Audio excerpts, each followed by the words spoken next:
Shalom Aleichem, Erev Tov, good evening. Memory, camera, lights, good.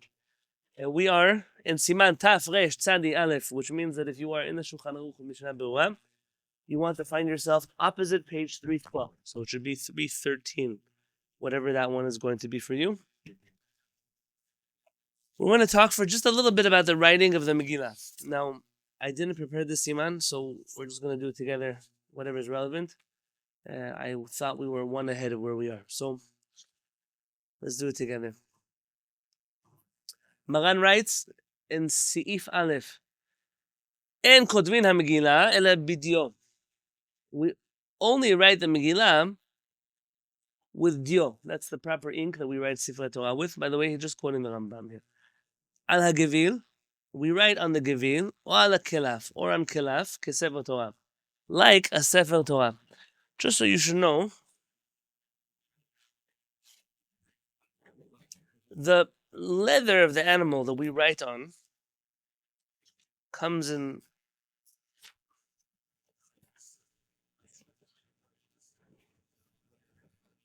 so if you ever want to take a look in this Mishnah Torah here, the Beit Knesset, it shows you how they make the leather. So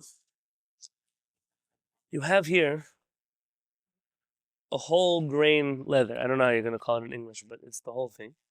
And then it separates into two parts. Famously, there's an argument between the manuscripts of the Rambam and the Shulchan Aruch, which half is considered parchment, the klaf, and which part is considered the gvil, or really klaf and duchsustus.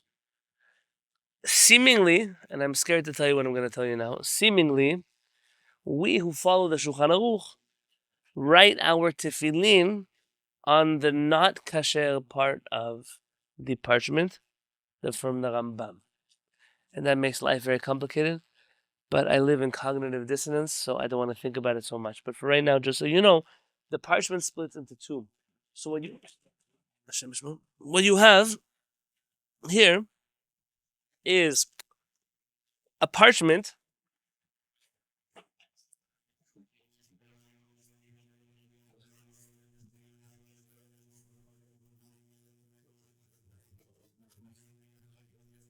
This is the parchment like you know in the Sefer Torah, right? This. I'll explain. But really, that's second best. All of the original Sefer Torah that we have from the old world are written on gvil. Gvil is thick. It's brown. It's like the leather. Is that real, the jacket? No, okay, but it would look like that. It's like the soft part of the leather. The Sifrei Torah that are written on it, any old Yemenite Beit Knesset you've been to in your life, if you saw some old Moroccan Sifrei Torah, not the ones they use in the last 100 years, but old ones, older than that, they're also written on gvil. There's some from Iraq written like that. It's a much thicker, it's not like this, it's not a paper. It's much thicker, it's heavier to lift. I'm just saying off the cuff, it could be.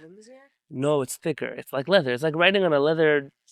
You know my father's kippah, the leather one? It's like writing on suede. Like that's almost, it has a lac that they put on it. It looks much shinier, but for the most part, it's not what you know to be klaf. For whatever reason, and I'm just going to say historically, ever since the founding of the State of Israel and the Ashkenazi takeover of Safut, this has become the standard to write on klaf. And that's okay. In this context, Maran says it's okay. But gvil is something you probably never saw Megillah made of gvil. Maybe one day I'll have books made of gvil. But for right now, even our Sifrei Torah, for those who ever held a Sefer Torah written on gvil, it could be very, very, very heavy. Think about that, it's a few times thicker than this. And so I'm off the cuff telling you, it could be that the Yemenite minhag to do hagbaha by lifting just the page of the parchment and not the whole book, could be that has to do with, I'm just saying, I don't have an answer. Could be that has to do with the weight of the Sefer Torah itself. I'm going to keep this here because we're going to talk about it. Yes. To write on the gvil. Yes. But in general, you should know, even klaf is hard to write on. So the parchment that we have now, it's processed in such a way that it absorbs ink. But if you look, for example, at this Sefer Torah,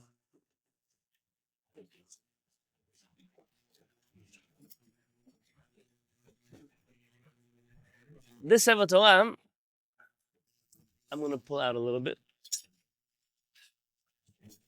You'll notice the parchment here is a little bit different. This is called mashuach. Mashuach means smeared. This Sefer Torah is the oldest Sefer Torah we have. So even though it was donated by Rafael Goel, yeah, but it's an old Sefer, at least 50, 60, maybe even 70 years old. Almost all the Sephardic Sefer Torah looked like this once upon a time.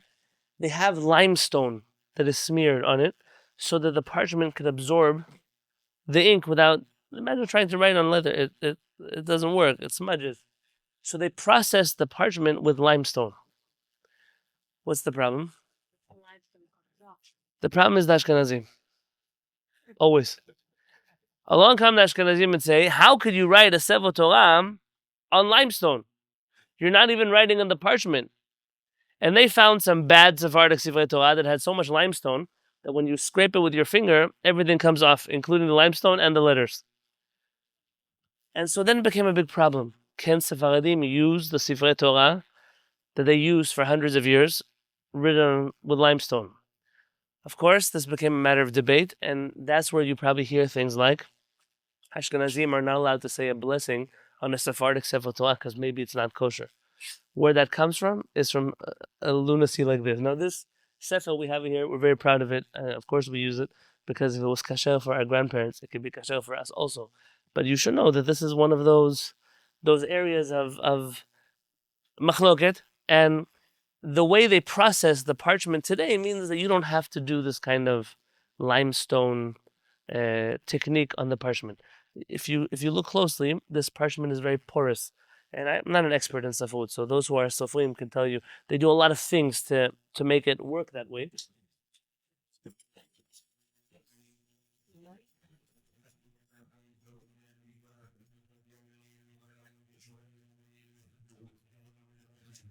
So Maran writes, you write with dio on klaf, on the parchment, or al gvil? Other way around, al gvil or al klaf? Kesefer Torah. Utzricha, I'm skipping a few words, utzricha sirtut ketorah atzma. And it needs sirtut. What is sirtut? I'm going to show you right now. What do you notice on the page of even where there's no writing, what do you notice? There's lines. They indent the Sefer Torah, and that's called sirtut. It's to line the parchment. Even though the Megillah is not a Sefer Torah, it's a Megillah, it requires sirtut. Yeah, has sirtut like that.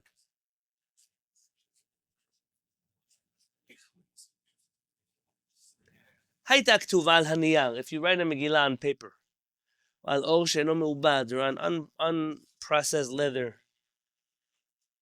or shekatva goyim, or epikoros, or if a non-Jew or a heretic writes the Megillah, pesula, it's not kasher. Now it has many similarities to Sefer Torah. They're not relevant to us right now. Let's skip to the next section. Elchanan, you asked the question. Utzricha amud besofa, and it requires amud. No, a post, a stick at the end of it. V'chalak berosha kedei la'akif avo. And it has to have enough blank space in the front of the Megillah in order to wrap around the Megillah. Interestingly, this all seems to come to us from Ashkenaz. Not sure the Rambam would have done such a thing. But this Megillah has both, according to Shulchan Aruch. So notice, it has enough blank parchment in the front of it that when I close it, my hands today are. When I close it, it has enough that it could wrap around the whole thing with blank parchment. The second thing that it has, at the end of the Megillah, it has this post. Now, this post is a very Israeli story. I want to tell you about Israeli. Israelis have their own way that they run the world. For example, from all my Torah cases, one of my Torah cases is the most Israeli. What do I mean the most Israeli? Is the only one that when you open the case, there's a 1-800 number inside so you could buy another Torah. Who puts an advertisement inside of the Torah case? Only an Israeli company could do such a thing. You already paid the guys like $50,000. They can leave you alone with it. No, they got to put an advert. I'll show you. If you want Shabbat, I'll open for you at 1-800 number in the inside. This post is useless for me. Why? Because when I read the Megillah, watch. If I wanted to hold it by the post, where should the handle be? Right here. The handle should be on the bottom, meaning it should be like this. The problem is, because they make the case like this, wait for it, the handle has to be on top. So when I bought it, I told them, is there no way that you can have the handle the right way? He says, yeah, what we do is we sew it for everybody upside down. And they put the Megillah inside upside down the whole year. And when they read it, they hold it like this. But I don't want to keep my Megillah upside down the whole year. This is a very Israeli situation. Really, the best thing to do would just be to have a case like this and like some kind of cover you put on top of it. But for right now, this is the case that I have. One day, when I find something different, it will be that way. But this Amud, I didn't used to have it. Originally in the Megillah, for many years, I resisted having it. Maran says you should have it, so I went to Sofer Atiyah. I got him this thing, and Sofer Atiyah, he, maybe 2 years ago or 3 years ago, he sewed it on for me, so I can satisfy the requirements of Maran Rabbi Yosef Karo. ויש אומרים שצריכה תגין, ויש אומרים שאינה צריכה. Some say that the Megillah requires tagin. What are tagin?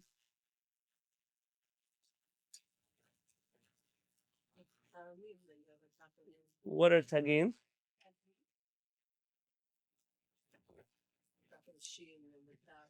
The crowns. You know the crowns on the letters? Look here. You see the word Achashverosh is the third word in the Megillah.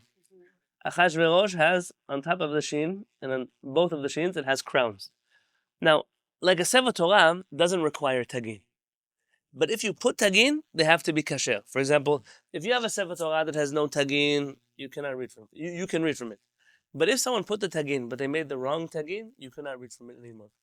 So there's an argument among our chachamim whether or not Megillah needs tagin. I've only seen Megillot that have tagin.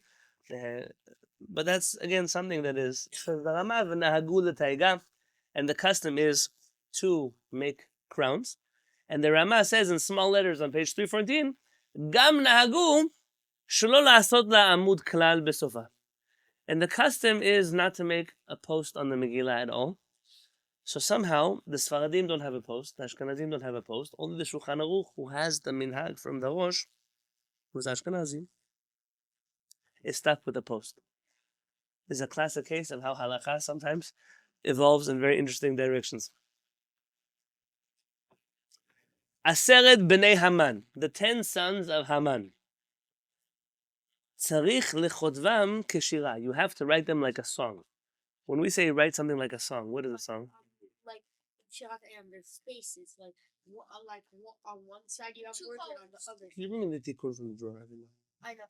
Like it's like words on one side, words, but there's an empty space in the middle. So not like Shirat Hayam.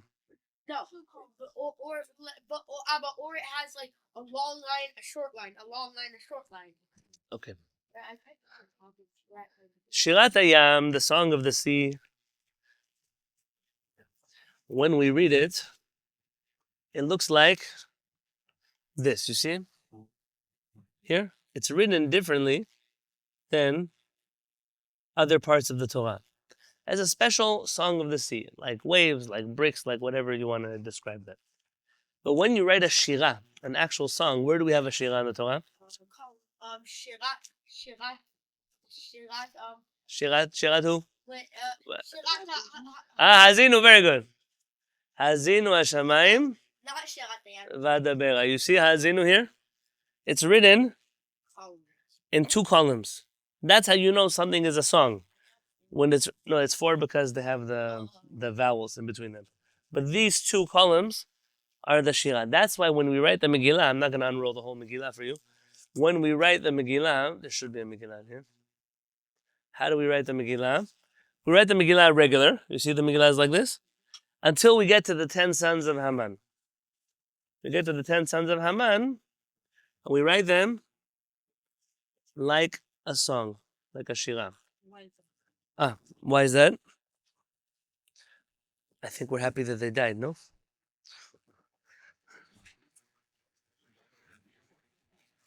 How come the kids of Haman are equal to us? The dying of the kids of Haman is like a song. Not the kids of Haman. By the way, Haman, not all his children died, right? Right, because Our Chachamim tells us some of his children, Lamdu ben Breneva. they're very good. They learned Torah in Bnei Brak.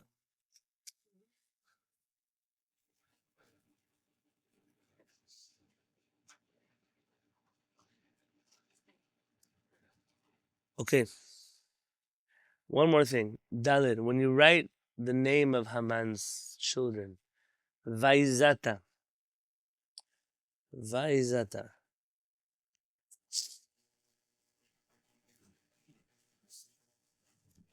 You make it long. Why did I close the Megillah already? The Bob is one. Yes.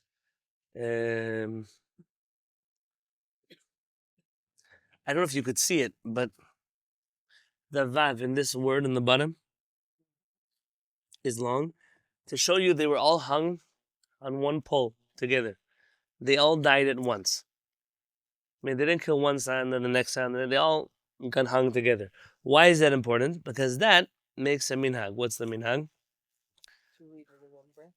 Very good. The minhag is to read them all in one breath, but we're not up to that yet. When we read the name of Haman's 10 children, we read them all together. Yes. His 10 sons that died. Did he have a son or daughters? Our Chachamim say he had 70 sons. What? He was a very busy guy. He had 70 sons, and 10 of them, they died. Now, do you think that really the number 70 means 70? I don't think so. I think in Agadah, when you find the number 70, it means something else. But it means he had more children. And clearly, if all of them died, it wouldn't be that the rest of them ended up learning Torah. But something happened with the children of Haman. But these were the important ones. So, what else can I tell you that's important for us to know? Or just the HaShamayim that were their hand.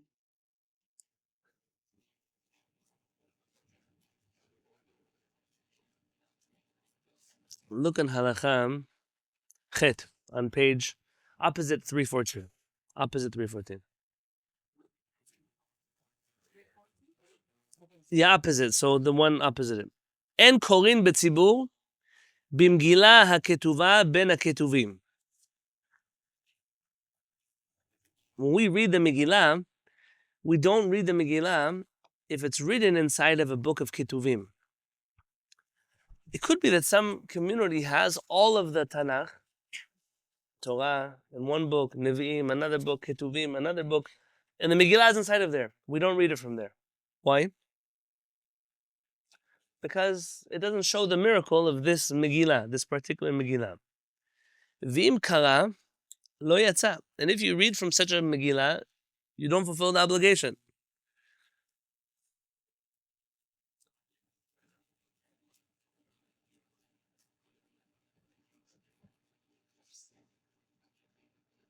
And there's some details where maybe it could work if you're an individual, if it's written in a certain way. But anyways, you don't know such a thing anyways. Tet, this one's important. What about a Megillat Esther that you put vowels into it? You see, right now, the Megillah has no vowels, correct? What if I decided to put the vowels inside? Like the Karaim just did now, they dedicated a Sefer Torah with vowels. Sefer Torah that has vowels, Pesuda. You cannot read from it. You cannot read from it. What about a Megillah that has vowels? Says Maran, Megillah shi nekuda, a Megillah that has vowels, וכן אם כתב בה בדף הראשון ברכות ופיוטים, and if on the first page they write the blessings or songs or whatever they do, and then if said bekach, it is not pasul like that. And if you ever saw an Ashkenazi Megillah, like a rich Ashkenazi Megillah, not a poor person Ashkenazi Megillah, the whole Megillah is decorated with artwork. You've seen that before? With artwork. You've seen it? Let me see if I could pull one up for you. Remember the one that oh, that was no, but it was decorated with a bunch of pictures of people Let me see if I could pull one up. Some kind of museum. But I didn't think those were very good pictures. Yeah. It's a Chabad Institute. They have a beautiful Israel museum in home. It's more language shows. When you look at it, it's so good.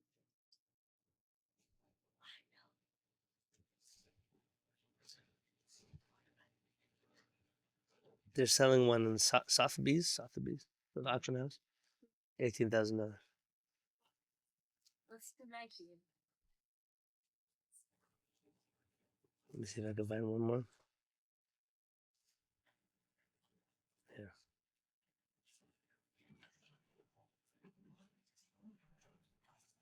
Okay, I'm going to open pictures for you.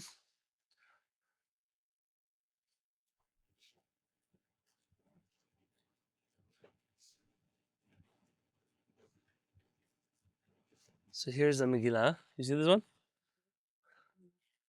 Where the writing in the middle is kasher, but it's decorated on the sides. It's kasher. Here's one from Turkey.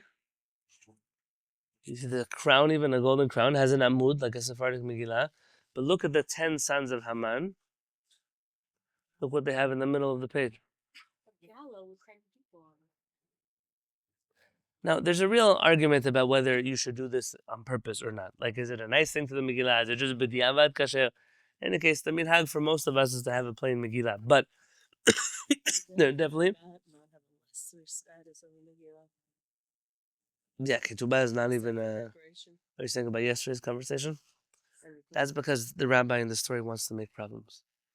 And rabbis, there are certain rabbis always look to make problems. That's their job. Okay, so what do we have? Halakha Yod. Im en Megillah keshera. What if you don't have a kasher Megillah? Korim ota bechumash belo beracha. You still read the Megillah from a chumash, but without a beracha.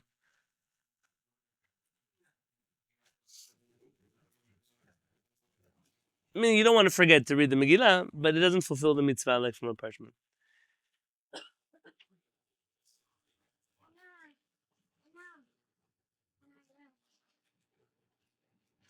Im kara b'Megillah gezula. What if you have a Megillah that's stolen?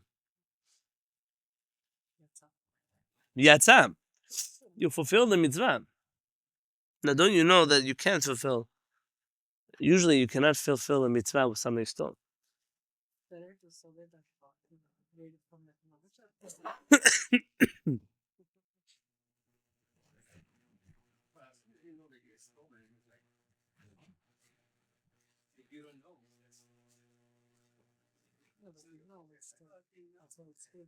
Give an example. But you're not actually using it. Oh, Banit here. What do the Chachamim say? No, it's not like an object that you use. If you read from something, you didn't, unless you bend the pages, you didn't do anything. The Megillah is stolen, but the voice is not stolen. You hear? The reading part, that part is not stolen. Are you reading from stolen? Yeah, the guy who stole it is the Rasha. But if you hear it being read from there, the words that you're reading, and this is different, by the way, from a lulav. The lulav itself needs, you can, it's just stealing it. Why you're reading for the Chumash? Yeah. But the source of the text is not kasher.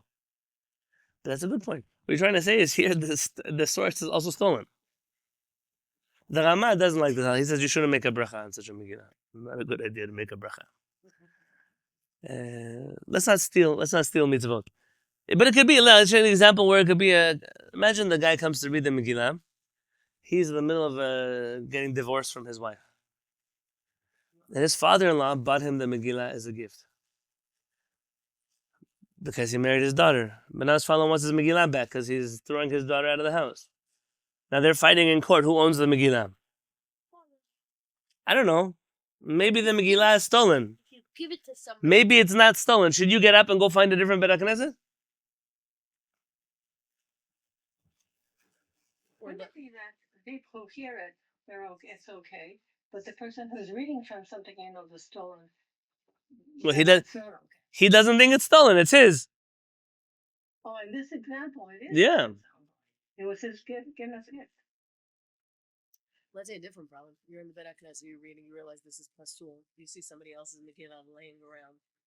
Could you pick it up and use it without their permission? That gets Oh, that's a good question. Can you take someone's Megillah without their permission and read from it? Seal and consent. Yitzchak, you leave your talit in the Beit HaKnesset here. Somebody comes to pray on Shabbat. He says, is Yitzchak here this week? No, Yitzchak is visiting his family this week, not here.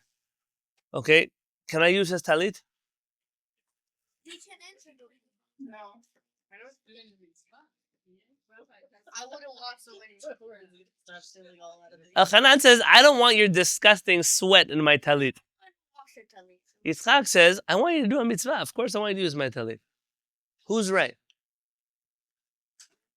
There are a lot of halachot about these things. Can we argue that maybe a Megillah is more sensitive than a book? Like if you use my siddur, big deal. Why don't I use my siddur? But my Megillah, you're going to bring it back wrinkled. You're going to bring it back. It bothers me you used it. I didn't leave it here so you should use it. Using other people's things is very complicated halakha without their permission. And Jacob's whole this saying, well, what would he have let me use it? Maybe we find out this Shabbat Yitzchak is a jerk. Maybe who knows? We'll find out the hard way. Sometimes we ask the person before you do that. But they're not here. Maybe a person who leaves their talit floating around the Beit HaKnesset is saying, you could use it. If I cared so much about it, I would take it home. We have extras. It's nice. It has a gold collar. I want these. They tried to do the right thing. So read the Megillah.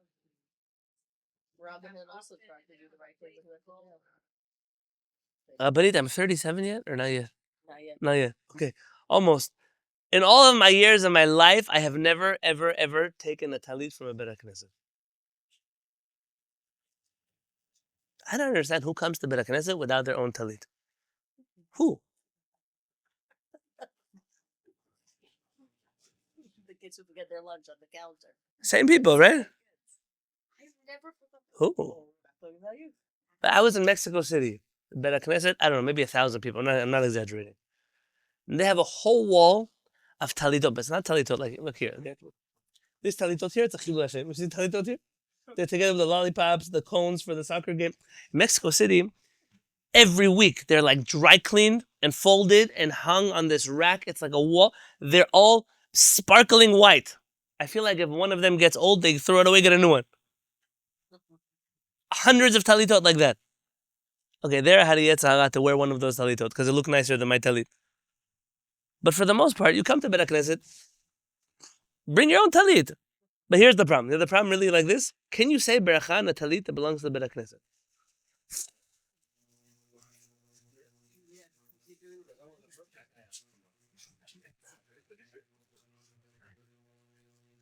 Who owns the talit in the Beit HaKnesset? I have to ask everybody's permission before I can use it? No. It's obviously there for me to use it, right? Everybody is designated for me to use it. But is it fine? But is it better for me to borrow Yitzchak's talit and ask him permission so I can make a bracha on it? Oh, Jacob, making our life complicated. What if he views it So it himself? means that because like the talit is from right, that concept you cannot say that. Some say it's better to take a private talit than a public talit. Some say the other way around. You know where I don't like to hang out? In this area of Hanukkah. Little details, they drive me crazy. Some people, they love to write articles about these things. For me, just bring your own talit to the Beit HaKnesset. The blessing is just on the wrapping of the talit. Who cares whose it is? Maybe the action is the wrapping. But you stole it. No, now we didn't steal it. It's from Beit HaKnesset. But maybe it has to be yours to say a bracha on it. Why? It's the action that I'm doing. Like tefillin. What is By tefillin is a good question. Somebody leaves their tefillin in the Beit HaKnesset. Can you put it on? No, because then they're gonna retie it just like they did with the airplane. I once lent somebody my tefillin on the airplane. Listen to the story.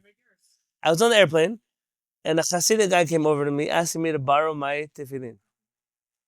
I thought it was weird he didn't have his own tefillin. I said, okay, sure. Fine. He took tefillin. I landed in Israel. The next morning, I'm in the Beit HaKnesset. I put on my tefillin, they don't fit. What do I mean they don't fit? On the head tefillin, there's a knot in the back. Now, every man who wears tefillin, he has it measured so the tefillin sits here and the knot sits in the nape of his neck. This guy untied my knot and retied it to his own size. But you should understand, That's a lot of hours on a to tie and untie the knots of the tefillin, it's very complicated. Not every Joe Schmo knows how to do that. My father, I think, he adjusted our tefillin knots. He had pliers, but he did it on the airplane. Now I'm stuck in a Bet HaKnesset with only my hand tefillin. The head tefillin doesn't fit. It's too small.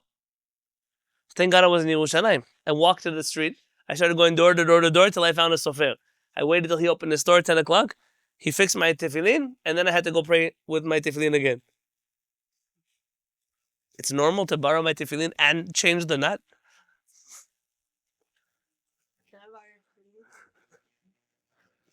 I don't know. Tov, Chaver, I wasted enough time for the Siman. We could do real halachot here. Siman Tafresh Tzadi Bet. Hakoret Megillah. The person who reads the Megillah. Mevarech lefanea shelosha berachot. You say before you read the Megillah 3 blessings. Blessing number 1, al mikra Megillah, on the reading of the Megillah. Okay, let's, before everyone runs away from me, very simple halakha to review 100 times. The Megillah being read. It's a rabbinic mitzvah or a biblical mitzvah? Rabbinic, for sure. Because Purim is a rabbinic holiday. Very good. So then how do we say the blessing? Asher kiddushanu mitzvah v'tzivanu al mikra Megillah. That you commanded us to read the Megillah. Like Chanukah candles, like Shabbat candles, like all the other rabbinic mitzvah that we do. What's the rabbinic logic? I'm not asking you for the Karaite logic. The rabbinic logic. You commanded us to listen to the rabbis. You commanded us to listen to the Chachamim, who commanded us to read the Megillah. It's a very Pharisee bracha. You're not a Pharisee. It's not for you this holiday. Go celebrate Purim somewhere else. Chanukah. Don't celebrate Chanukah if you're not a Pharisee. At the end of the day, we admit to the authority of the Sanhedrin, the Bedin HaGadol. They made a bracha. We say it. Al Mikra Megillah. On the reading of the Megillah. Second bracha is the same one we say on Chanukah. She'asa nisim lavotenu bayamim ahem bazeman hazeh. That you did miracles for our forefathers. Let's translate the blessing because everybody mistranslates this blessing. Everybody. Every Dvar Torah that I hear about this bracha, they say it wrong. She'asa nisim lavotenu. Translate, who did miracles for our forefathers. Bayamim ahem. In their times, Bazman Hazeh. This time, but not in this act. Not it's you won't be able to classify it.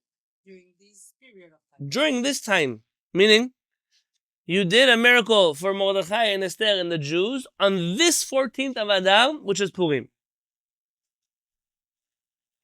How do people usually translate this bracha? You should do the same thing for this. You did miracles for our forefathers then and now. It's not what it's a nice thing to say, but it's not what the bracha says. Shasa nisim lavet b'mim ahem. In those days, bazman hazeh, at this time. Okay, third bracha. Yeah.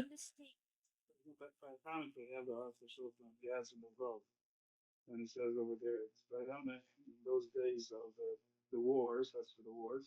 And at this time when the hand is Uvizman hazeh. He says with a vav.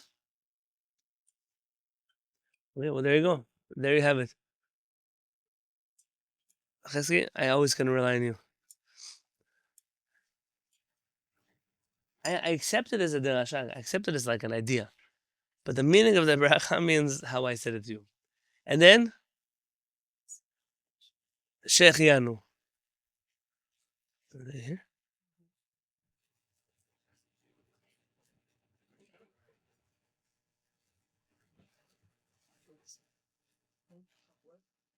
No.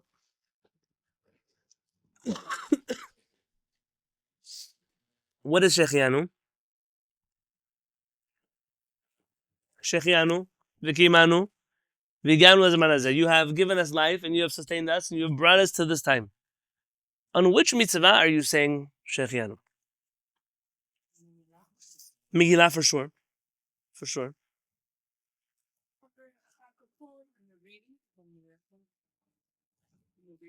the miracles of Purim, okay, the reading of the Megillah. So how many times do we say Shechianu on Purim? Because you're Sephardic as well. Sephardim say Shechianu only in the nighttime of Purim. We read the Megillah, we say 3. In the morning, we say just the 2. Al Mikra Megillah and Sha'asa Nisim Lavotenu. What happened to Shechianu? Which holiday in the world do you say Shechianu at night and during the day? Sukkot? Chanukah? Only one? Which other holiday do you say Shechianu twice? Wait. Rosh Hashanah? In the daytime? On what? Okay, both nights, but I thought you were going to say something else. Rosh Hashanah, we say Shechianu during the day also. On the shofar. Just like on Sukkot, we say Shechianu during the daytime on Lulav. We take the Lulav. But to say Shechianu on the Megillah twice, we don't have such a thing. So here's how the Ashkenazim think about it. They say Shechianu at nighttime on the Megillah, and Shechianu in the daytime on all the other mitzvot of Purim. Mishlach Manot, the meal of the Purim, giving tzedakah, all of that. So must be, we Sfaradim, we say it all in the first bracha. But we say Shechianu once. Now it's very important. Shechianu is connected to the reading of the Megillah in some way. Sukkot night, when you're sitting in your sukkah, if you forgot to say Shechianu at Kiddush, what do? Say it immediately. Say it when? What if you're in the middle of your soup? Installment, and you say Shechianu. Should you say Shechianu on your soup? I don't know, it makes sense to say Shechianu on your soup? No, of course not. I don't know, it makes sense you've been in a class for an hour, you didn't get candy yet? Can you go to the cabinet and choose a candy for all the kids here? Yeah? So Shechianu is? After? We're thinking of Lishiva Sukkah. That's what I was thinking too. But Let's say you forget to say Shechianu on the first night of Chanukah. Now it's 7th night of Chanukah. What do? or you like again. You say Shechianu. Meaning Shechianu is, Attached. we use a mitzvah as an excuse to say Shechianu. But Shechianu is about living in this. I have allergies. I'm sorry. I don't know what it is. The Shechianu, it's about The time. the time. You're sitting with your family, you're sitting in your sukkah, you're enjoying yourself. It doesn't matter if you miss the moment or not, you still could say Shechianu later. So let's say you forgot to say Shechianu at night. You're Sephardi. Can you say Shechianu in the day? Yeah. Most likely, yes. Forgive me, I'm sorry, guys. During the day. So, now what about the bracha after the Megillah? We have a very beautiful bracha. The bracha says, we have a few words different than Ashkenazim. It doesn't matter.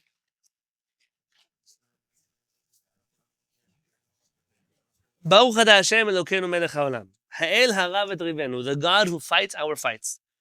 V'hadan et dinenu. And who judges our judgments.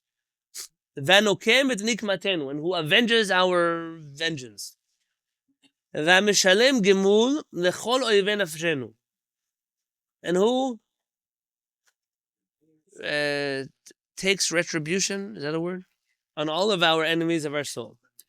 V'anifra lanu mitzarenu. And who, I don't have a good English translation, hanifra.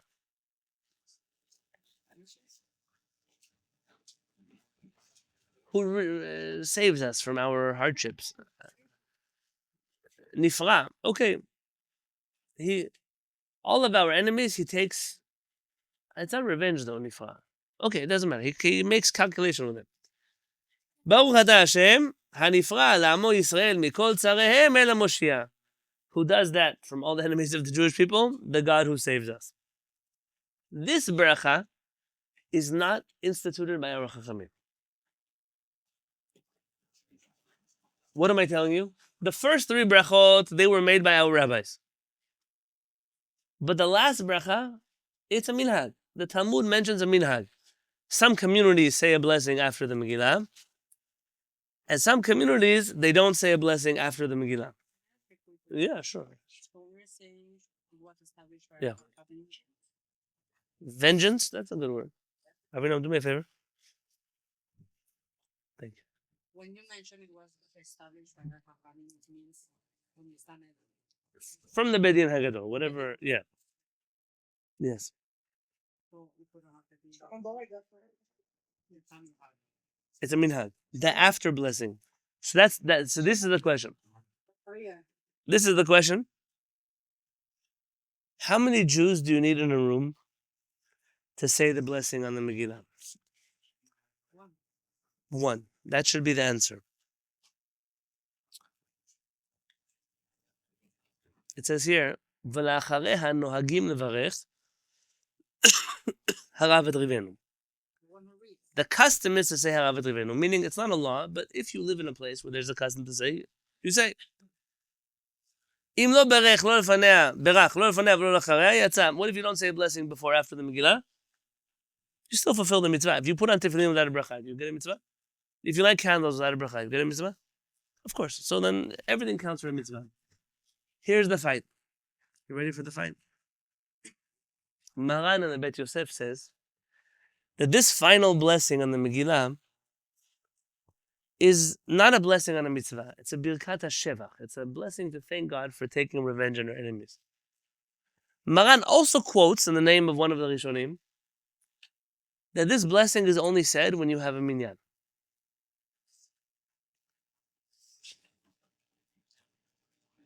But do women count for minyan in the Megillah?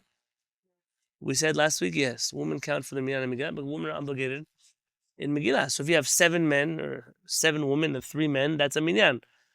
But what happens if you're just reading Megillah with 2 people? Do you say the final blessing? The Ben Ish Chai, alav shalom, writes in his book that even if you're one person, you should say this blessing. That you shouldn't miss val ya'abed beracha yikara.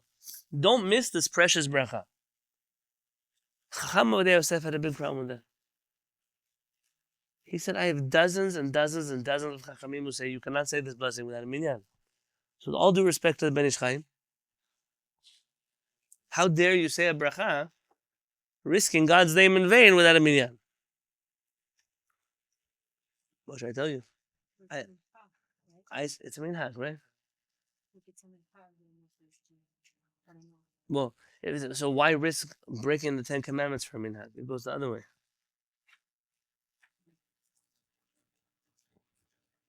In my life, I have said this bracha even without a minyan. I don't know. Let them put me into hell for that. That should be my biggest avirah, this one. Okay. Are you allowed to talk while you read the Megillah?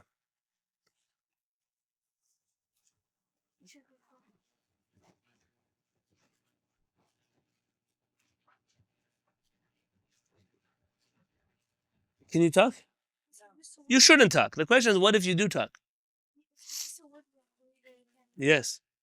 But if I'm the reader and I talk, I'm not going to miss a word, right? So it's better for the reader to talk than for the listener to talk. Because the listener is going to miss a word. The reader will not miss a word. Don't talk during the Megillah.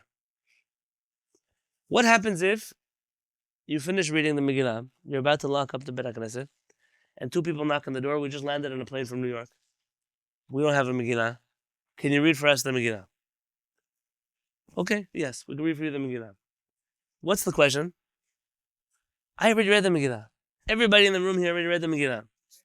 They don't know how to read the Megillah. Do I say the blessing for them? Why? But I already fulfilled the mitzvah. Very good. It's exactly like Kiddush. Afal pi sheyatza, look on page opposite 316. Afal pi sheyatza kvar, even though you already fulfilled the mitzvah, mevarech leotzi et ha'acher yedei chovato. You can say the blessing for somebody else. Why? We say, Kol Yisrael arevin ze lazeh. We're all responsible for each other. I can say Kiddush for you, even though I heard Kiddush in the Beit HaKnesset. I could still say Kiddush for you. The real question becomes, though, what happens if you know how to say the bracha? Let's say he doesn't know how to read the Megillah, the guy from New York, but he knows how to read the blessing. Maybe it's better for me to let him read the blessing, and I should read the Megillah. Maybe. But at the end of the day, I'm allowed to say, just like I can say Kiddush 3 times a day, 5 times a day, doesn't matter. You can say Havdalah a few times for other people. What blessing you cannot say? Let's say Hamotzi. He said hamotzi. I ate the bread. Now you come in. I can't say hamotzi again. You have to say hamotzi. I already ate. It's different. That's not a mitzvah. That's a blessing on food.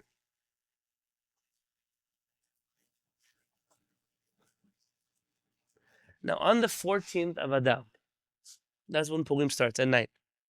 The day before that is the 13th. So this year Purim comes out which day? Monday night? Tuesday night? What? Monday night. Monday night.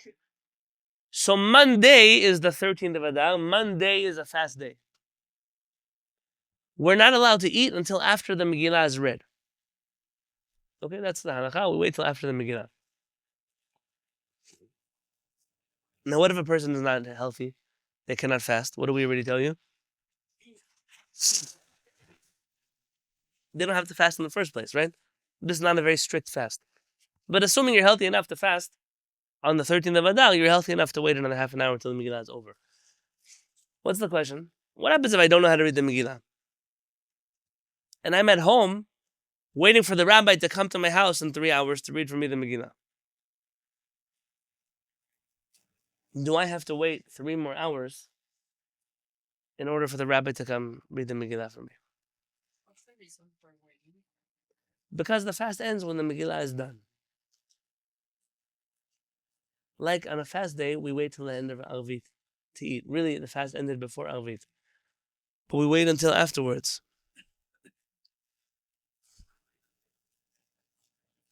In general, we also don't want to do anything. If we start eating, watch the story. Imagine it's Purim night. Everybody comes to Beit HaKnesset. We say, guys, what? Let's have the party first. We'll read the Megillah later. Who's going to be there for the Megillah? Nobody. A few of us, right? The same people who always come to eat are going to leave. And so we always put the mitzvah before the food. It's a logistic thing also. It's like Arvit. Yeah. Very, even worse, Jacob. Not here. Baruch Hashem, nobody here gets drunk. מי שהוא אנוס קצת ואינו יכול ללכת לבית הכנסת וצריך להמתין עד אחר שקראו הקהל וקשה עליו לשב בתענית כל כך יכול לשמוע קריאתה מבעוד יום מפלג או פלג המנחה ולמעלה.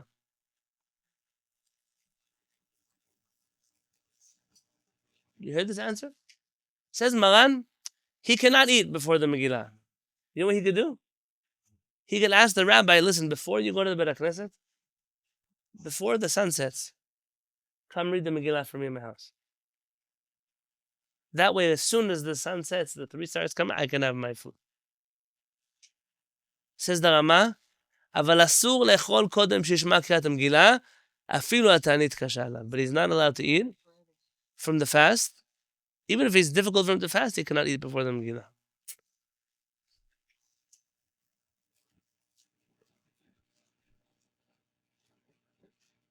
You understand here the story?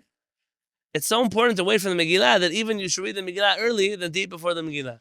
Now, obviously, like I said before, if it's too hard for a person to fast, they don't need to fast.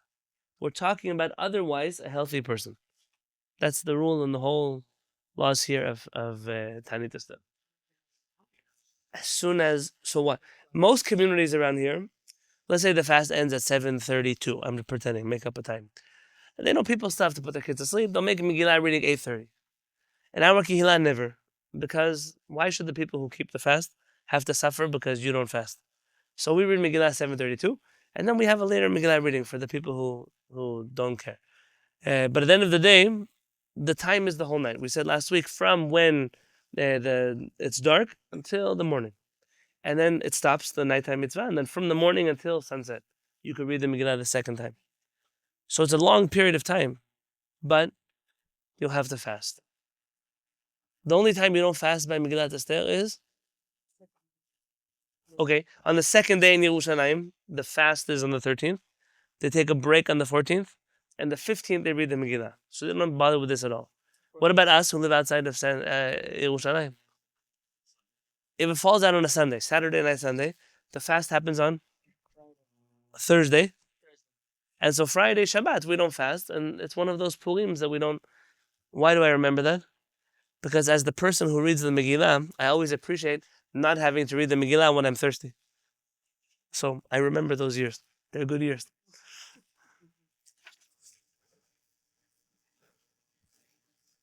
We have time for one more siman.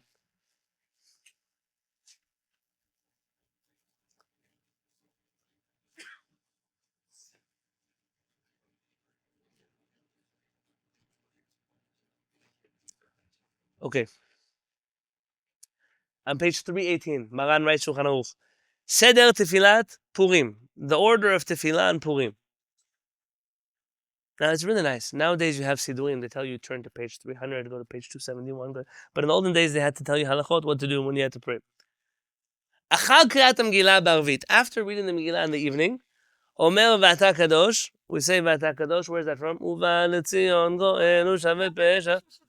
Very good. We say V'ata Kadosh. V'imchal B'motzei Shabbat. Omer V'inoam Kodem V'ata Kadosh. So we read the Megillah in the middle of Arvit at the end. We say Shema, we say the Amidah, and right at the end we read the Megillah, which means that as soon as you're done reading the Megillah, we say V'ata Kadosh, and then Aleinu Shabbat. What do I do? Keep it over. What do I do here in the Beit HaKnesset? I don't follow this. In the Beit HaKnesset, I finish praying Arvit completely, and then we read the Megillah. Why?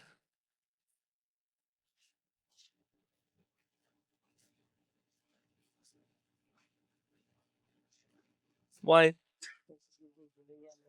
Because I know that when the food is set up over there, and now I'm asking, guys, stay for V'ata Kadosh and Aleinu L'Shabach and Kaddish. Nobody's there talking, they're running out.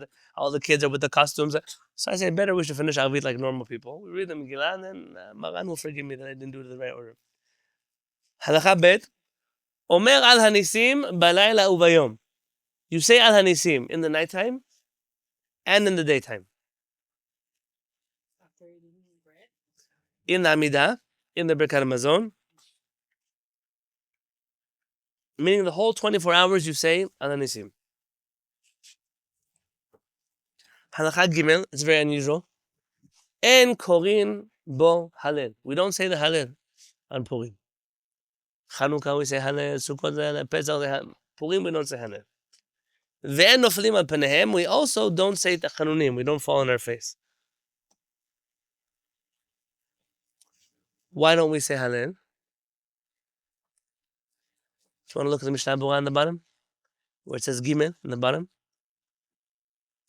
Halel. Devishlama b'tziat Mitzrayim amrinan. When we left Egypt, we say halel. Why? We say Hallelu avdei Adonai. Praise HaKadosh Baruch Hu, the slaves of Adonai. Velo avdei Paro, but not the slaves of Paro. Meaning we were free from Paro in the story of Pesach.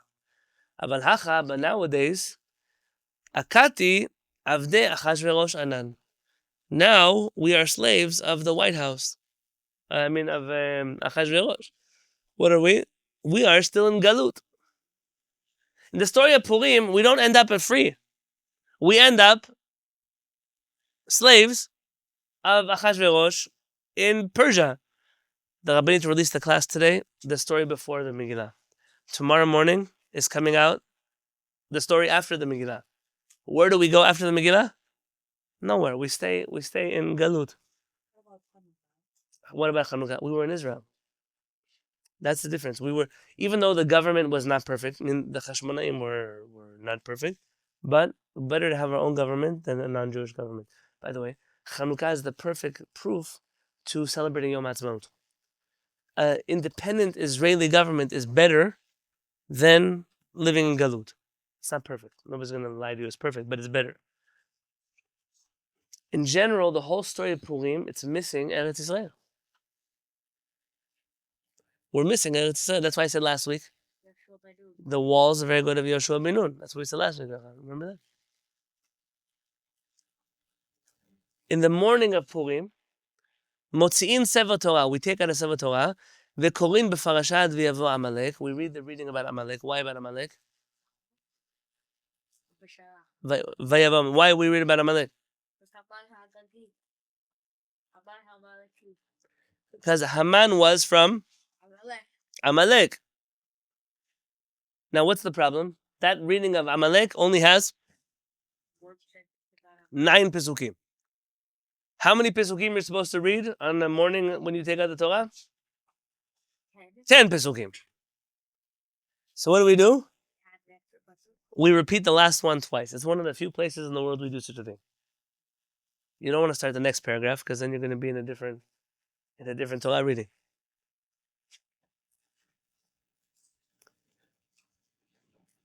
V'korin ha-Megillah, and again we read the Megillah.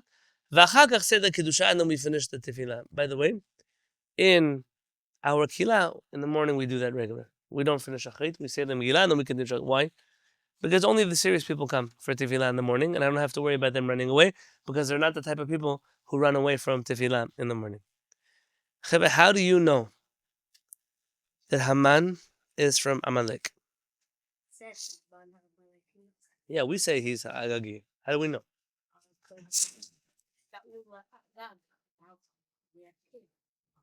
We asked Haman for his family tree.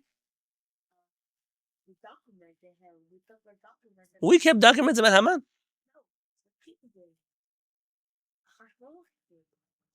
Who's Achashverosh family? We know Achashverosh family?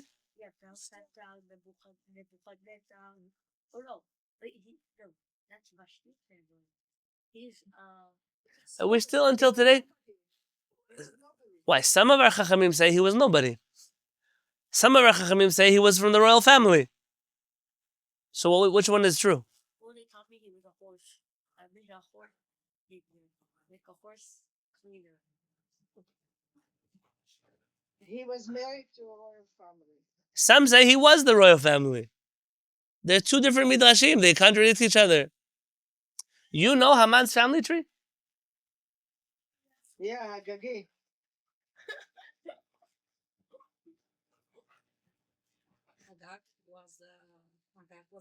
Agag was the king of Amalek. What's his story? What's his story?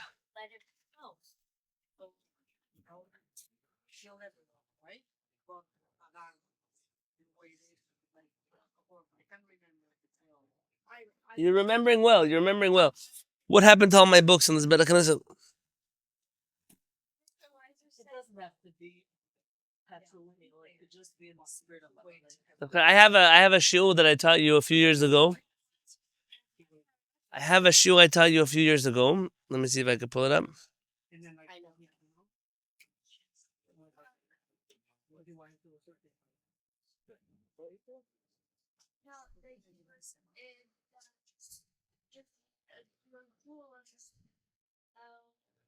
So that would make sense if it's Amanagagi, it's from Agaga.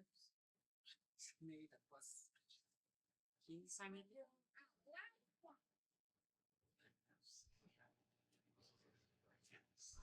We have the camera here.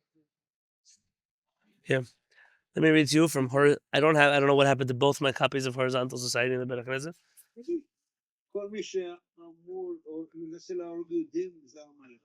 Very good.